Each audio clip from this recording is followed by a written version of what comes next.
Gecəydə. Onların alırsınız, nə olur? Defekt çıxır. Çoxu. Çünki bunu vuranda Kitayda bunun növləri olur. Yəni bax, birinci sort, ikinci sort, üçüncü sort. Yəni sortlarına görə qiymət dəyişir. Teymur Store mağazasında qiyməti 10 manatdır bunun. Amma keyfiyyətinə 100% arxayın olun. Bax, açıram, baxın. Qablaşması eyni olur, amma keyfiyyəti fərqli ola bilər. Amma bax, buna bax. Canavar kimi. Bax, bunun fərqi odur ki, bax, burasına taxdı, külək kimi. Bax, bax, bax. Külək kimi qovur, tozladı. Bax, getməyəcək belə.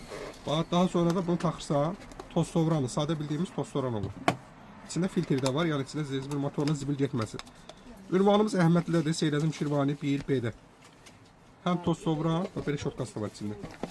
İçində 2-3 dənə şotka var, USB kabeli də var. Bax, buna taxdı.